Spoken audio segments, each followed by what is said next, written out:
नमस्कार, मैं आदित्य भारद्वाज स्वागत करता हूं आप सबका दी तथ्य न्यूज के इस नए प्रोग्राम में। इसमें चर्चा होगी दिन भर की, पूरे दिन भर में लोकल यानी कि देश भर की क्या राजनीतिक खबरें अपनी जो है वो गिरफ्त मचाती रही, अपनी जो है वो सर चढ़कर बोलती रही।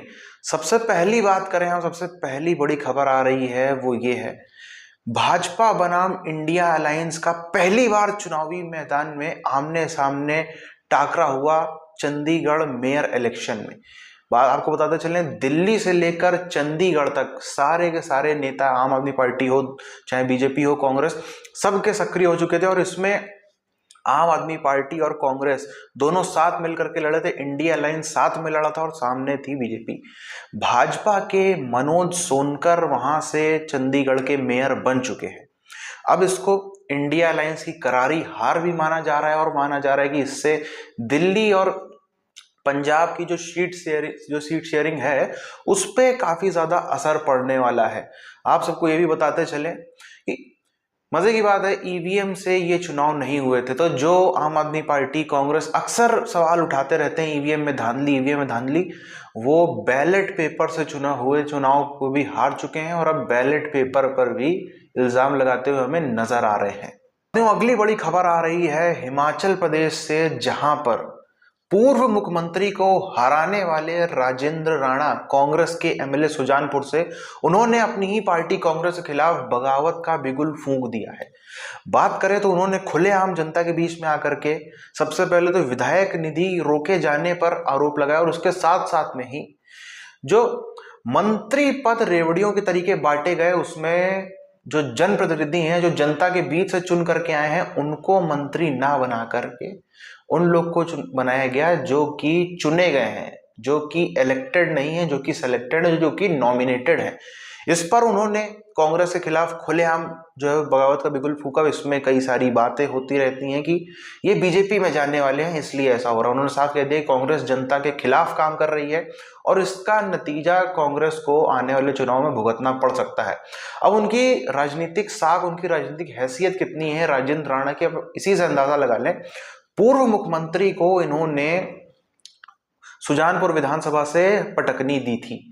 उन्होंने साफ कहा कि मैं ना बीजेपी में जा रहा हूं, ना ही मैं किसी बीजेपी नेता से मिला हूं, मैं कांग्रेस में हूं और अपनी आवाज, अपनी न्याय की आवाज उठाता रहूंगा। अब यहां पर कई सारे दिल्ली के गलियारों में जो है वो खबर तेज फैलने लगी कि क्या हिमाचल में भी तो कांग्रेस अपने ही बोझ तले दब के गिर नहीं जाएगी उसकी सरकार, और वहां पर फिर से जो है वो दूसरी पार्टियां यानी कि बीजेपी फिर से सत्ता में क्या बीच में आ सकती है। अगली खबर आ रही है उत्तर प्रदेश से, जहां पर सियासी हलचल तेज होती जा रही है। एक तरफ जहां कांग्रेस को 11 और राष्ट्रीय लोकदल को 7 सीटें देने के लिए राजी हो गई है समाजवादी पार्टी, वहीं समाजवादी पार्टी ने अपने कैंडिडेट्स के नाम भी एक एक धीरे धीरे करके उतारने चालू कर दिए हैं। इसी बीच में बहुत बड़ी खबर आई है, प्रियंका गांधी वाड्रा रायबरेली की सीट से चुनाव लड़ेंगी। आप सबको बताते चलें कि कांग्रेस उत्तर प्रदेश में इकलौती सीट पर ही जीत पाई थी 2019 में, और अब वहां पे साख बचाने के लिए कांग्रेस की प्रियंका गांधी वाड्रा खुद उतरी हैं और वहां से इस बार सोनिया गांधी चुनाव नहीं लड़ रही हैं।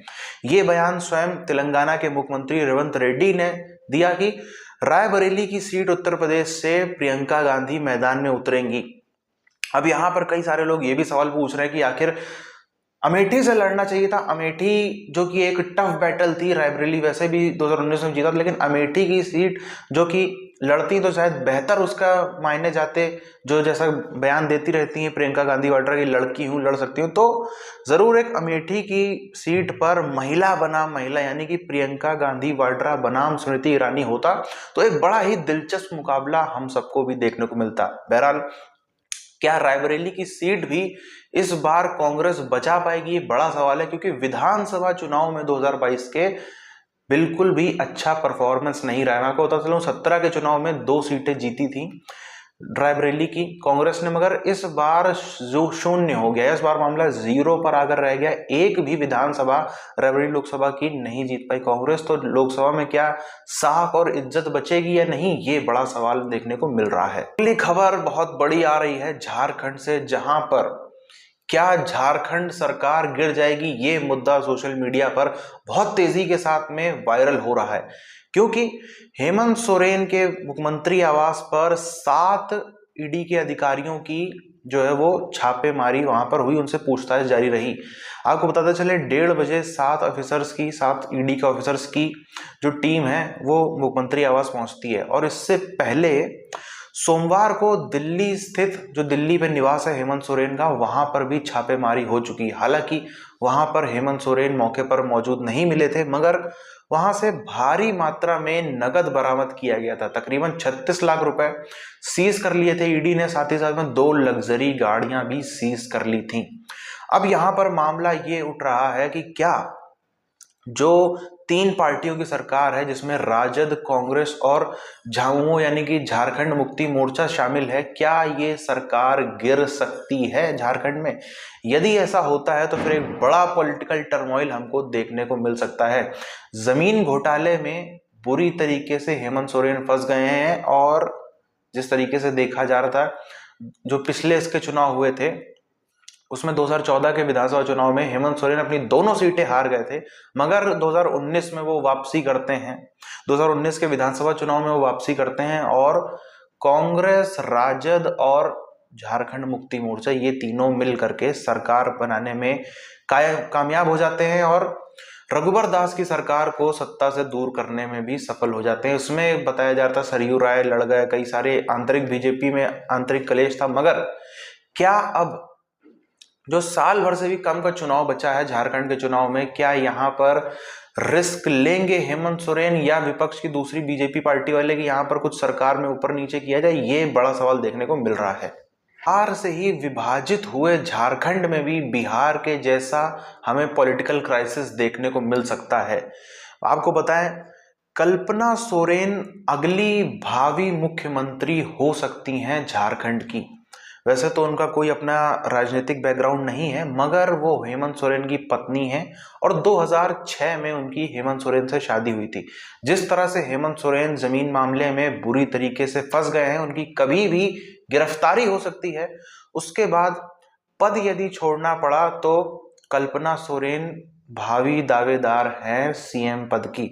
हालांकि वो विधायक नहीं है, और झारखंड राज्य में एमएलसी का प्राविधान नहीं है, इसलिए किसी एक विधायक को इस्तीफा देना पड़ेगा, जिसकी जगह वो लड़कर मुख्यमंत्री बन सकती हैं। हालांकि मैं आपको बताता चलूं, इसी साल के अंत में नवंबर में झारखंड में विधानसभा चुनाव भी होने वाले हैं, और लोकसभा चुनाव तो अभी चंद महीनों में अप्रैल मई में लगे ही हुए हैं।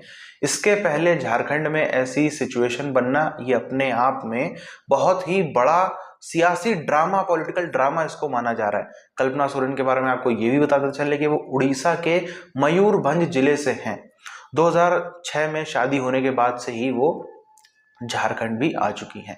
हालांकि पारिवारिक जो झड़प है वो भी यहाँ पर कम होती हुई नजर नहीं आ रही है। यहाँ पर हेमंत सोरेन के भैया और भाभी दोनों ही कल्पना सोरेन के मुख्यमंत्री बनने से असहमत हैं। बहरहाल देखते हैं कि ये पॉलिटिकल ड्रामा हिमाचल का हो या झारखंड का, वो कब समाप्त होता है। बहरहाल मैं आप सबसे विदाई लूंगा, मिलते हैं आपसे कल और लोकल की नई खबरों के साथ। तब तक के लिए जय हिंद।